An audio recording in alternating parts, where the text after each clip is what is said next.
ओम शांति। बहुत हृदय से आभार, हृदय से धन्यवाद। हम सब अपने जीवन में एक प्रश्न का उत्तर ढूंढते हैं कि मैं कौन हूं, क्यों आया हूं इस संसार में और कहां जाना है। हरिवंश राय बच्चन, जो अमिताभ बच्चन के पिता हैं, उनकी आत्मकथा में उन्होंने एक कवि की पंक्तियां उल्लेखित की हैं। उस कवि एक व्यक्ति है जो पेड़ पर बैठे हुए एक प्रेत से कहता है कि मैंने अपने जवानी के सपनों को साकार किया, शहर की सबसे बड़ी कॉलोनी में सबसे अच्छा घर बनाया, खूब पैसा कमाया, खूब नाम कमाया। तो वो प्रेत विचित्र सी हंसी हंसकर कहता है, ऐसा किया तो नया क्या किया, कुछ नया किया हो तो बताओ।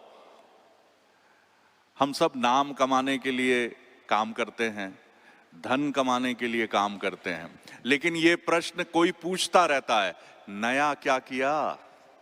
समझ पाए खुद को? मन में शांति है? बेचैनी कम हुई? पीड़ा कम हुई? कि अभी भी कोई कुछ आलोचना कर देता है तो गुस्से से मुंह लाल हो जाता है? अभी भी कोई निगेटिव बात सुनते हो तो मन में गहरी नकारात्मकता भर जाती है? क्या ऐसा है? तो उत्तर आता है, ऐसा है। उम्र बढ़ती चली जा रही है, 25 से 50, 50 से 75, लेकिन अंतर नहीं है। स्वांग है, नाटक है, संयमित होने का नाटक है। लेकिन जिस जगह आप हैं, जिस जगह हम हैं, जैसा मेरे प्रिय अनुज मनीष जी ने कहा, मैं भी यहां आया हूं तो हम जिस दुनिया में हैं वो बड़ी निर्मम दुनिया है। वहां हत्या है, वहां अनाचार है, वहां छल है, क्योंकि ऐसी खबरें प्रतिदिन हम पर हमले करती रहती हैं, वार करती रहती हैं। हम सोचते हैं समाज कैसा हो रहा है।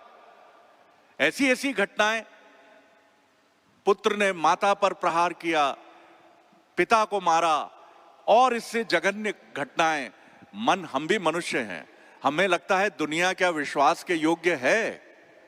लेकिन जब मैं यहां हूं तो कल एक शब्द मैंने मधुबन न्यूज के साथियों से चर्चा में कहा था कि विचारों का आक्रमण रुक गया है। विचार आक्रमण करता है, हमलावर है, वो हथियार लेके आते हैं, हमला करते हैं आपके ऊपर, आपको बेचैन करते हैं, यही उनका काम है। लेकिन जब मैं यहां हूं तो रुका हुआ हूं, जबकि मैं आपकी तरह ध्यान और योग में दीक्षित नहीं हूं। लेकिन अगर इस जगह की जहां तपस्वी और मनस्वी परम पूज्य बाबा जी हमारे बीच में हैं, आप जब ऐसे सिद्ध लोग हैं और आप स्वयं, आप भी तो अपनी आहुति दे रहे हैं उसमें, मुझे लगता है कि हम बिल्कुल ठीक जगह हैं। क्योंकि जीवन का उद्देश्य खुद को जानना है, स्वयं को समझना है। क्योंकि हम शुरुआत से अंत की तरफ बढ़ रहे हैं, चाहें या ना चाहें अंत होना निश्चित है। लेकिन अंत जब आए संसार में तो रोते हुए आए, लेकिन जब अंत हो, परिस्थितियां कैसी भी हो, तो मुस्कुराहट हो, बाबा जी की दृष्टि हो, भगवान शिव की दृष्टि हो, जिस भी आराध्य को हम मानते हैं उसकी दृष्टि हो।